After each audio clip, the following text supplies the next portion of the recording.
Bien, vamos a cerrar la jornada de hoy con una presentación que vamos a hacer el profesor Cristian Mondaca y yo. Un trabajo que acabamos de terminar en tesis, pero que todavía le falta bastante por pulir y por concretar. Y es el diseño de un nuevo índice de segregación y su aplicación al caso de la educación básica chilena. Esto que está allí fue un mapa que descubrí mientras estaba haciendo mi postdoc en Francia. Y es un mapa de la ciudad de Detroit, de una región de la ciudad de Detroit. Eso que está allí es una gran avenida que se llama la Avenida de las 8 millas. 8 millas, para los que no saben, son como 12 kilómetros. Y del lado de arriba, en puntos azules, está la población caucásica.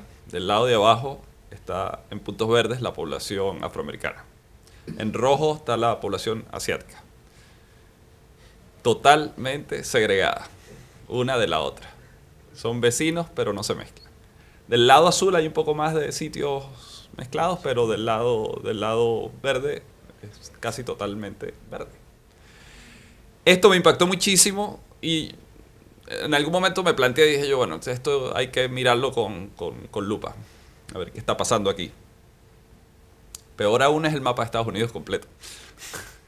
Las zonas más pobres tienen una gran influencia afroamericana, el sur de Estados Unidos, básicamente el sureste, y las zonas naranjas, que no se ven muy naranjas por el problema del color del proyector, son zonas básicamente latinas, zona de Texas y California. El resto es azul totalmente, ¿no? Entonces eso indica que Estados Unidos, incluso de nivel micro hasta el nivel macro, es un país altamente segregado. Bien, pero ¿qué pasa en Chile? ¿Y qué pasa con el sistema educativo chileno? Bueno, yo llego acá y lo primero que escucho es las protestas y no sé qué más, y la Bachelet va a ganar y va a modificar el sistema y tal. Y yo, bueno, hay que empezar a revisar qué está pasando aquí. Bueno, digo yo, bueno, sí, me explica Cristian, se pone con mucha paciencia a explicarme las complejidades del sistema educativo chileno. Y bueno, descubro que aquí hay un fuerte componente subsidiado por el Estado. Y una gran crítica con respecto a eso. Mucha gente solicitando el fin al lucro, el copago, y otra gente pidiendo que eso no se acabe. Pero un grupo muy grande de gente pidiendo que eso no se acabe. Yo me pregunto, pero ¿cómo puede ser? Todo el mundo pide educación libre, gratuita, universal, no sé qué más. Excepto en Chile. Pero ¿qué pasa? Esto no tiene lógica. Esto en ningún país del mundo tendría lógica. 2020, bueno, lo que no sabe Mario Weisbluth, el fundador de 2020, ha sido un firme propulsor de que aquí hay una segregación educativa de un nivel estratosférico. Este es uno de los indicadores que él señala en su blog: porcentaje de estudiantes en escuelas con desventaja y con bajo rendimiento.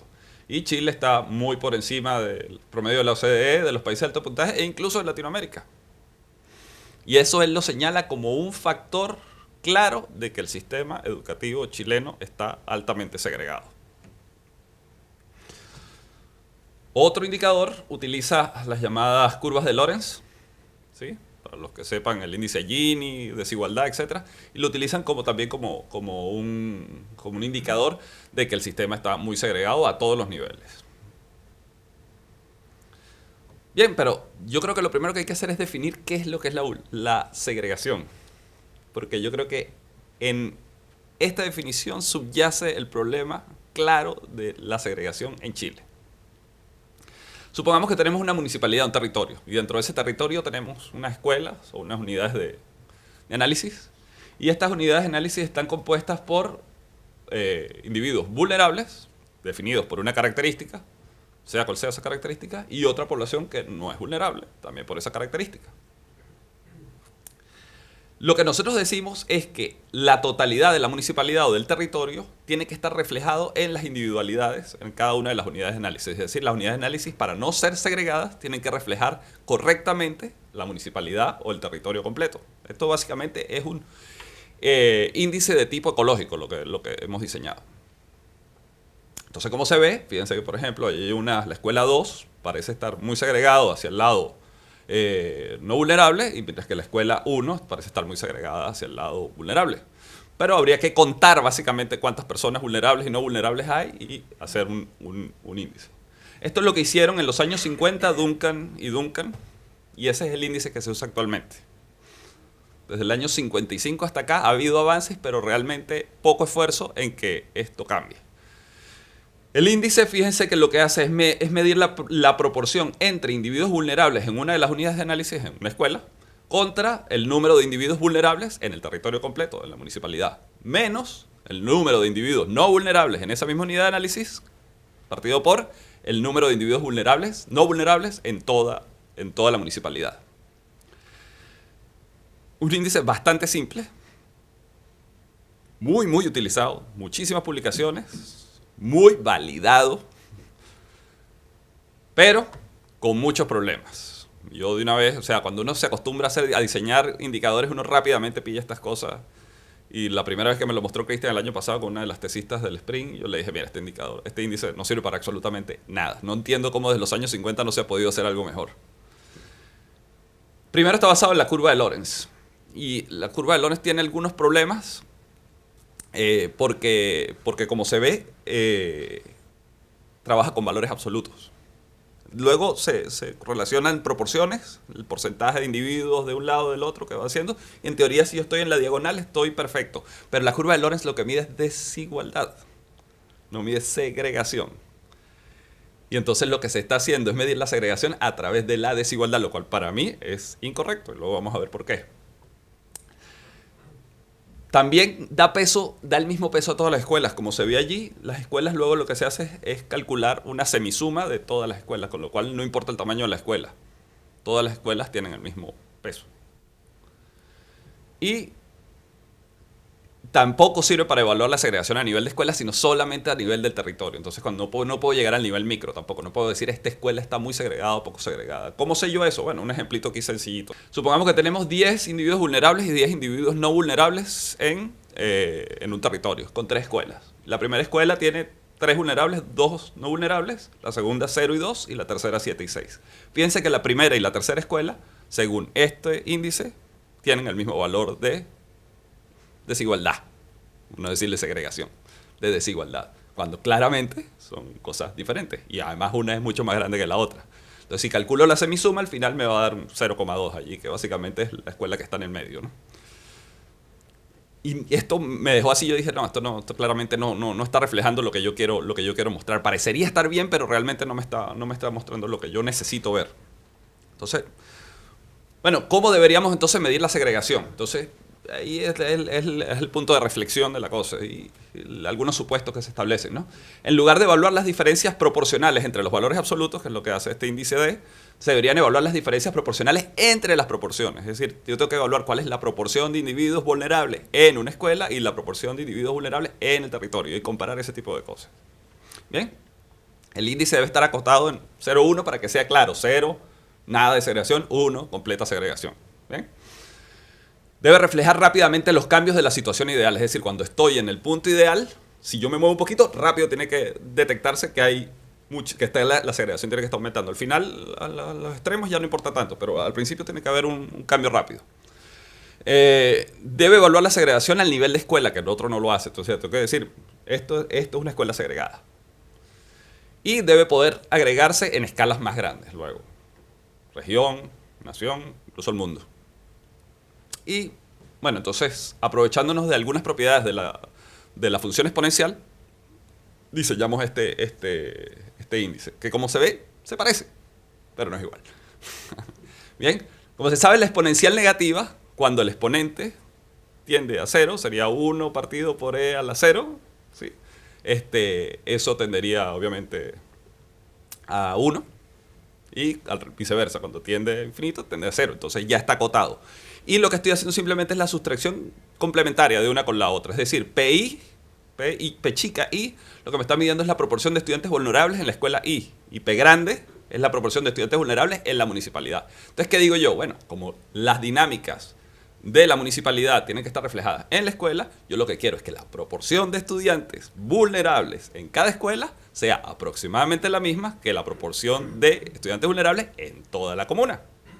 De esa manera yo digo, esto no es segregado. Si eso pasa, esa escuela no es segregada. Desviaciones a partir de eso se consideran segregación. ¿Bien? ¿Claro hasta ahora? ¿Todo bien? ¿Cuál es la clase de matemáticas?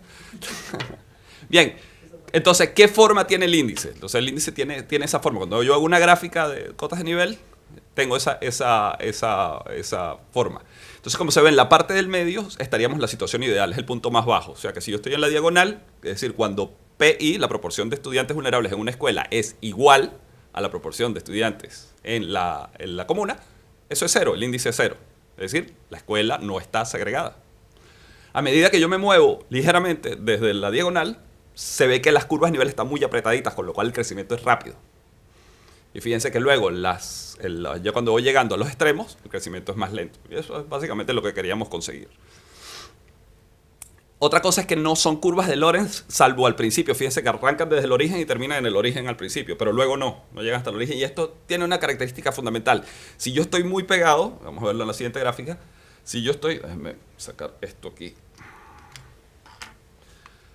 Si yo estoy aquí, por ejemplo, es decir, que para mí, vamos a ponernos en este lado, si mi nivel de segregación en la escuela es muy bajo, pero el nivel de segregación de la comuna también es bajo, ¿sí?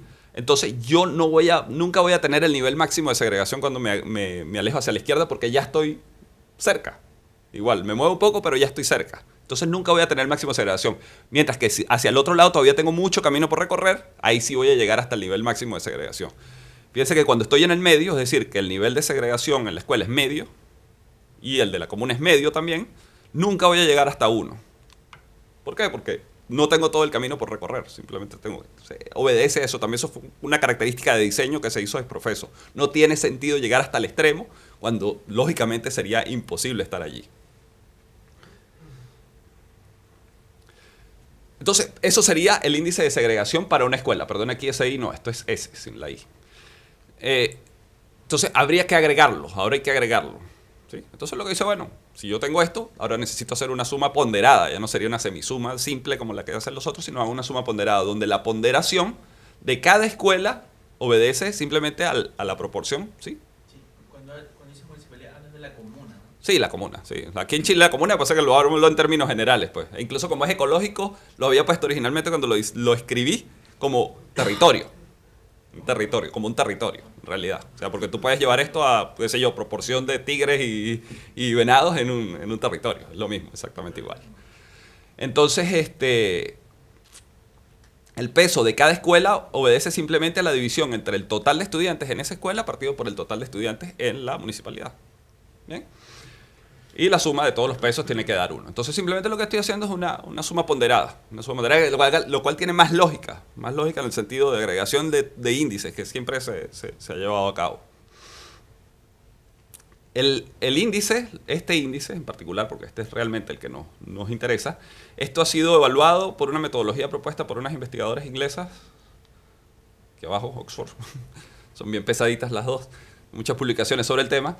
Y eso exige ciertas propiedades matemáticas que se han ido probando. Nos queda una aún por probar. Está bastante cerca, pero es difícil porque el diseño del índice ya es complejo. Entonces, cuando se necesita derivar y cosas de esas, ya la complejidad del tema empieza a crecer. Entonces, y hay muchos parámetros por evaluar. Pero bueno, hay indicios de que realmente se cumple con todos los supuestos, con lo cual podemos decir que el índice es bueno. El índice es bueno, mide lo que se quiere medir. Ahora bien, entonces, la siguiente pregunta. ¿Y entonces cómo defino quién es vulnerable? La vulnerabilidad la definimos, Cristian me dijo, bueno, mira, ahora existe la subvención escolar preferencial. ¿Sí? Es decir, hay una asignación de recursos a las escuelas por cada estudiante prioritario, dice la ley, que reciban. Y esos criterios de lo que define un alumno prioritario están en la ley. ¿Sí? Se exigen ciertas cosas. Nuestra hipótesis y un supuesto ahí que no es tan fuerte y que luego vamos a ver es que debería cubrir los 3 primeros quintiles de los socioeconómicos. Es decir, debería recibirla cerca del 60% de los alumnos que están en las escuelas. Y por lo tanto, para los efectos de este estudio, un alumno es vulnerable, en el sentido del índice, si la institución educativa recibe el CEP por él. O sea, si la institución recibe una subvención por él, asumimos que es vulnerable. Bien. ¿Qué usamos? Entonces, solamente para probar el índice, porque el objetivo no era hacer un estudio sobre Chile, sino diseñar el índice primero y luego sí probar sobre Chile, pero utilizamos datos reales, datos del 2014, pero solo sobre educación básica. ¿Por qué? Porque bueno, la cantidad de estudiantes era más grande y es mucho más influyente lo que se haga en la educación básica que lo que se haga después. Es decir, que si controlamos la segregación a nivel básico, muy probablemente estas dinámicas continúen luego. 8.491 escuelas entonces en todo el territorio, más de 1.900.000 estudiantes, de los cuales 51% vulnerables. Recuerden que habíamos dicho que debería ser cerca del 60%, con lo cual no estamos tan lejos, está relativamente bien. Evaluamos a nivel de comuna utilizando todas las escuelas de la comuna y asumimos que los estudiantes que estudian en una comuna viven en esa comuna. Ese es un supuestote. Ese es un supuestote especialmente en Santiago. Especialmente en Santiago. Aquí menos, pero en Santiago sí es un supuestote, pues. Y es difícil, eso es difícil, habría que meterse a nivel del microdato a ver si efectivamente las personas viven donde estudian, ya es más complejo, pues. Bien, entonces, ¿qué tenemos? Para las escuelas, es decir, agarramos todas las escuelas de Chile y calculamos su índice de segregación referido a su comuna, ¿bien? Y como se ve, el grueso de las escuelas tiene un índice de segregación que podríamos decir bajo. Consideramos bajo por debajo de 0,33, ¿sí? Medio entre 0,33 y 0,66 y alto por encima de 0,66. Y es básicamente, hay dos poblaciones. Una población baja-media, ¿sí? de escuelas que tienen baja y media segregación, y un grupo de escuelas que tienen segregación alta. Luego vamos a ver más detalles de esas cosas. Pero esto es interesante porque ya da una idea acerca de lo que les decía al principio. O sea, qué razón, qué sentido tiene la protesta en contra de la reforma educativa y que todo el mundo quiera y que haya un gran grupo de gente pidiendo que se mantenga el sistema subsidiado. ¿Esto significa segregación al interior de la escuela? No, al interior, o sea, es que hay varias formas de medir segregación. Esta segregación se refiere respecto a las dinámicas de la comuna. O sea, yo no puedo decir que dentro de las escuelas los grupos de estudiantes pobres se juntan por un lado y los estudiantes ricos se estudian. No, eso no lo estamos viendo, porque podría suceder. Y esos son otros índices más complicados de evaluar. Para las comunas, el grueso de las comunas tiene una segregación baja. El grueso de las comunas tiene una segregación baja. Y esto es solo una comuna que luego vamos a ver en el mapa, que es una de las comunas extremas. Y hay muy pocos estudiantes, y una escuela es pública, la otra es privada, con lo cual todos los estudiantes de la pública son pobres y todos los estudiantes de la privada son clase media ricos, ¿ya? O sea, en la escuela pública todos reciben SEP, en la escuela privada ninguno recibe SEP, ¿ya? Entonces, pero es básicamente la única comuna. Como se ve en realidad, muy pocas comunas tienen segregación media y básicamente se concentra en Santiago. Ahorita vamos a ver eso. Pero el resto, segregación que podríamos considerar baja. Baja según el diseño de nuestro índice. Entonces, en Chile podríamos considerar también baja la segregación. Es 0,308. Está por debajo de 0,33, que es lo que definimos como el umbral de segregación baja. 94% de las comunas tienen un valor bajo de segregación además. 66% de las escuelas tienen un valor bajo de segregación. Santiago es un caso aparte. Tampoco es tan grave. La mitad oriente, obviamente, tiene un grado de segregación medio. La mitad poniente tiene un grado de segregación bajo, ¿sí? Las principales escuelas que podríamos decir más segregantes están en Lo Barnechea, ¿sí? Son escuelas que son muy, muy, muy segregadas, muy segregadas. Pero igual, las escuelas públicas igual compensan un poco y hay escuelas subvencionadas que también que compensan un poco la cosa. Pero efectivamente aquí está el núcleo fuerte de segregación en Chile, está en Lo Barnechea. ¿Bien? Pero bueno, ustedes que conocen Chile, conocen Santiago, ¿esto les hace sentido o no? O sea, porque es una cuestión de validación de resultados. ¿Esto les hace sentido? Sí, hace sentido, ¿no? La gente que conoce esto me dice que sí les hace sentido. O sea, yo hubiese tendido a decir que es alta. Tú hubieses entendido. Claro, es que esa es la pregunta. Al principio se me olvidó, ese fue el show. Todo el mundo considera en Chile que la segregación escolar es alta.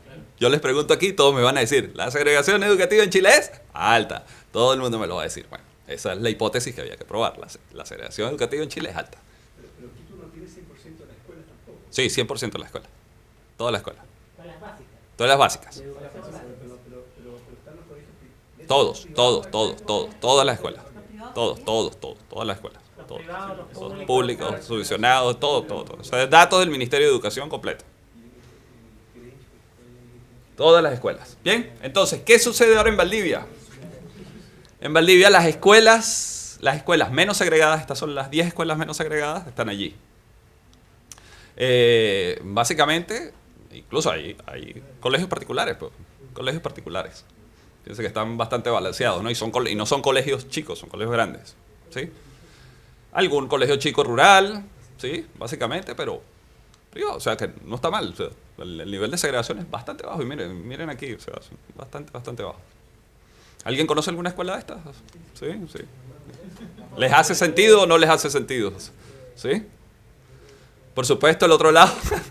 El otro lado está compuesto por escuelas rurales, donde obviamente toda la comuna es pobre, entonces obviamente están altamente segregadas, o obviamente por nuestros vecinos. Felicitaciones a todos los que envían sus hijos y nietos allá. Esto es algo que hay que corregir, obviamente. Esto es algo que hay que corregir. La gente paga por segregarse. Eso es mi conclusión aquí, es que la gente paga por segregarse. Sí, pero paga mucho por segregarse. Podría quedarse en su casa y no pagar. Entonces sí, todos los colegios privados grandes son altamente segregados. Todos los colegios privados grandes altamente segregados. Y los colegios rurales, donde obviamente no hay gente no pobre, no vulnerable. ¿Bien? Ya. Calma, pueblo, calma. Ya vamos a terminar. Conclusiones, entonces. Nuestras conclusiones, básicamente es que hay una baja segregación en el sistema chileno de educación básica. O sea, esto va en contra de todo lo que ustedes piensan y sienten. Completamente. Probablemente ustedes tengan una imagen anterior al CEP.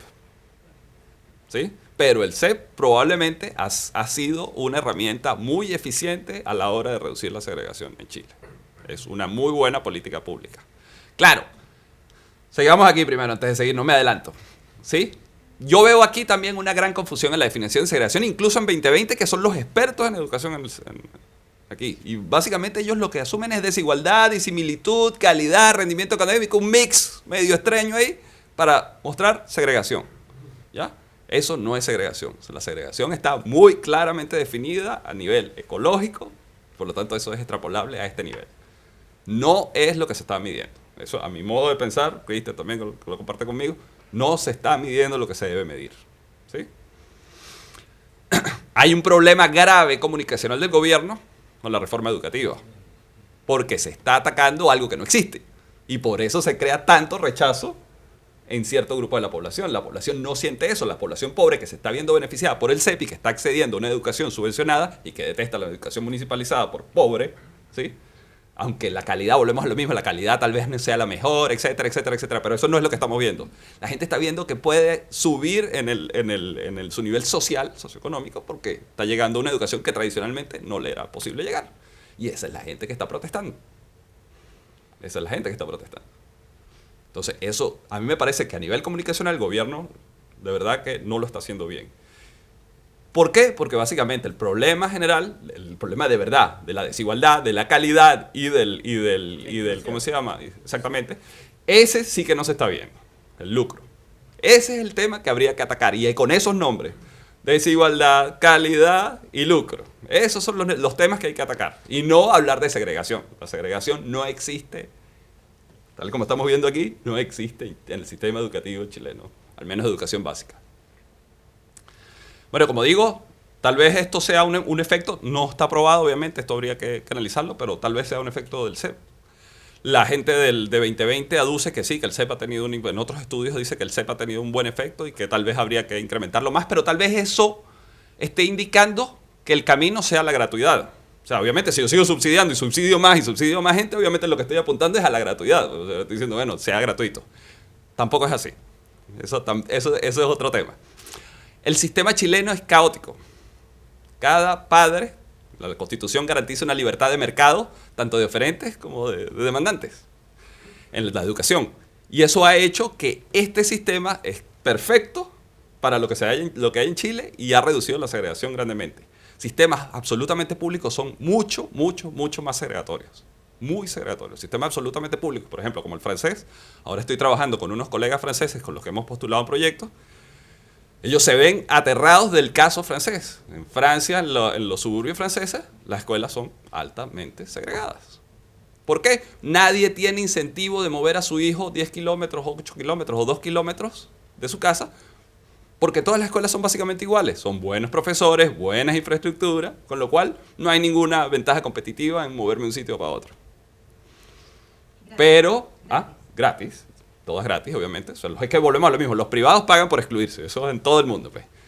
Pero la gente de clase media y pobres pues, se ven afectados por eso. Entonces, como nadie tiene incentivo a moverse, se queda en su área de residencia, muy probablemente, y se generan fenómenos de segregación muy, muy fuertes.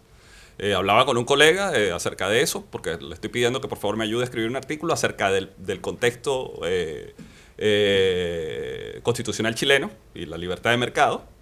Y él me dice que bueno, que sí, que hay antecedentes de eso, tal vez conozcamos ya. Por ejemplo, en el caso de Estados Unidos, cuando se obligó a la integración de estudiantes afroamericanos en todas las escuelas caucásicas americanas. Y se hizo lo que se llamó el busing. Entonces se llevaba de los barrios afroamericanos, se transportaba en bus a los estudiantes hacia las escuelas blancas, obligados. Obligados todos. Entonces eso existe. Entonces lo que nosotros estamos proponiendo es que haya un sistema centralizado en el cual se balancee el costo de transporte con el costo de la segregación. Y que tal vez lo mejor sea ofrecerle al padre un subconjunto de todas las escuelas posibles y que seleccione de ellas la que quiera. Pero no la que quiera exactamente, sino un subconjunto de modo de tener... Claro, entonces ya vienen los problemas y mi libertad y mi hijo, y yo lo cuido y el individualismo y no sé qué más. Yo como no tengo hijos, entonces tal vez estoy viéndolo desde otra perspectiva. Pero... pero realmente si queremos combatir el problema de la segregación, que como ya vimos en Chile no es tan fuerte, desafortunadamente se necesita intervención centralizada en la asignación de los estudiantes a las escuelas. Bien, creo que esto es todo. Muchísimas gracias.